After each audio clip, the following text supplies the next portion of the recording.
California is experiencing drought conditions, and we've already seen small fires popping up in the Bay Area, signaling today's official start of fire season. Joining us now is Steve Hill with the Contra Costa Fire Protection District. Steve, I feel like we're in a bit of a pickle here because we've got these drought conditions, of course, being told to conserve water. In my mind, watering my lawn would be a way to kind of help keep my property safe, but of course that's not necessarily the directive here. So what should people be doing to prepare for what's expected to be here a very active fire season? Hi, Noel, and thanks for having me. Yeah, there is a little bit of a conflict there, I suppose, but not very much. We do like green. Green is better than brown in terms of vegetation because obviously it is less prone to burning, but we also like short. When it comes to grass and other vegetation, we like limbed up trees, that sort of thing. So there's a balance, I think, that homeowners can fairly easily strike to keep their lawns, to the extent they have them, green, to keep their vegetation green and less likely to burn, but also to keep it trimmed. Weed abatement, this time of year, weed abatement and defensible space creation are the watchwords for our residents, because those two activities combined give us the time to get firefighters in to protect properties if a wildfire should occur in the area.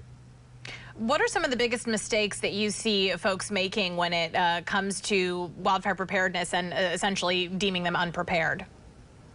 Well, probably the biggest mistake that our residents make is not tending to their responsibilities to abate their weeds and to create defensible space around their properties. We do see some cases where we work with residents in this case, where they have not completely complied with the requirements, which are fairly specific in terms of the height of grass and the height that tree limbs can come down to around their properties, how close they can get to their structures. But I would say the biggest mistake probably is just not doing it. Unfortunately, we do have some property owners every year that we're forced, after multiple notices, to go out and to abate their properties for them. And then that's usually a costly proposition because we don't use the most efficient ways of doing that. In that situation, expediency is important, because here's the problem with not abating your weeds and creating defensible space. You'll not only put your property at risk, but you also put your neighbors at risk. It's really an interdependent situation when it comes to making communities, neighborhoods safe. Yeah, it's a responsibility of being a good neighbor, really. You know, yesterday we saw a fire pop up down in Santa Cruz County, in that same area where we had seen a very large fire last summer. We saw so many of those large fires last summer. How, I guess, prone are we to seeing those types of fires again this season? Well, as your viewers no doubt know, if they've been paying attention, I imagine they have here in the area, you know, the fire seasons have been changing markedly year by year the last several years. This year, it seems to be no exception. In fact, this year, for the first time, we're actually not referring to fire season any longer. It's almost the entire year round.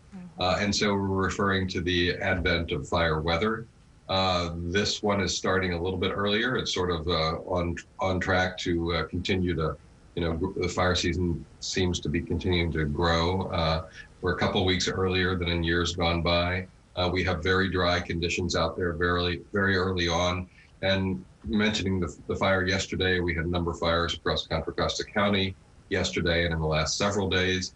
We're noticing fire behaviors that are much more like what we might expect to see in July and August than in April and now early May.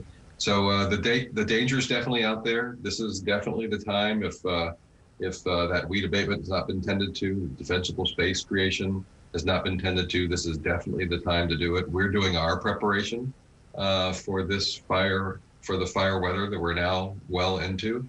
And we ask all of our residents to do the same thing, and the same thing applies across the entire viewing region. We have very high fire danger everywhere across the Bay Area and beyond. Talk to me a little bit about the preparations you guys are doing there in terms of staffing levels and that sort of thing. Well, we've been making quite a lot of progress in recent years, so it's sort of a continuum. It's not as though we just started for this fire weather this year, but as the dangers have increased, we've increased our readiness as well. The name of the game when it comes to preventing devastating wildfires is to get early notice about them.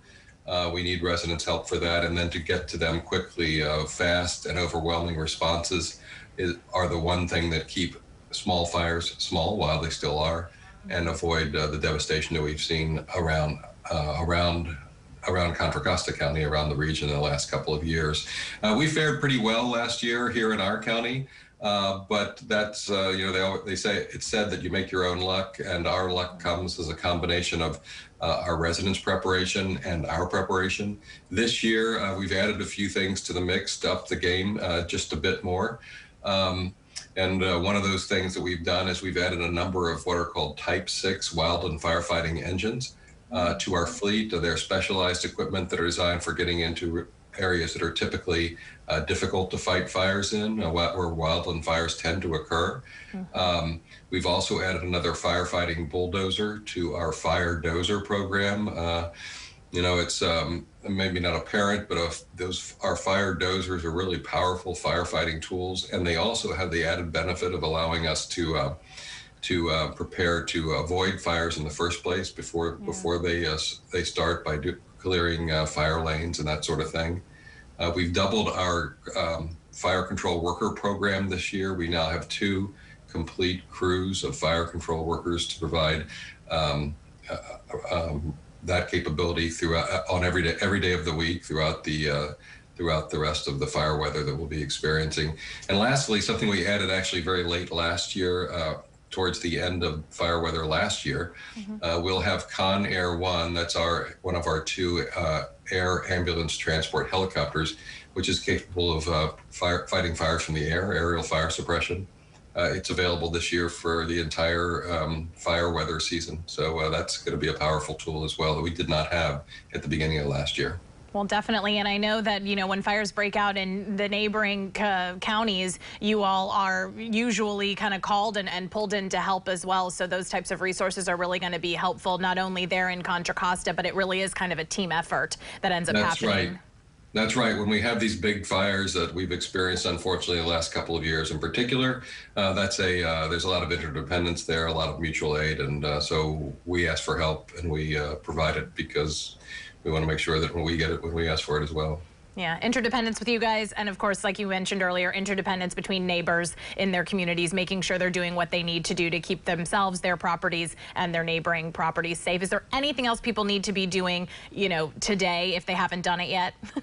Noelle, that's a great question. I'd say if there's one thing that anybody across the region can do, this is geared more towards Contra Costa County. However, the information in our residents' guide to wildfire preparation and evacuation is valuable for anybody, any place across the region, particularly here in Contra Costa County. I would urge anyone who hasn't taken a look at that to go to our website, cccfpd.org. cccfpd.org, to look at the information in that residence guide. They can look at it online, they can download it, print it, and there's of course a wealth of additional information to help our residents protect themselves and their families and their neighbors too. All right. Well, Steve, thank you so much for joining me and helping us all get prepared for this, as I mentioned earlier, what's expected to be a very active fire season. Fingers crossed that it's not, but all signs are pointing to that, so it's important to be prepared. Thank you so much. Thanks, yeah, fingers and toes. All right. Thanks, Steve.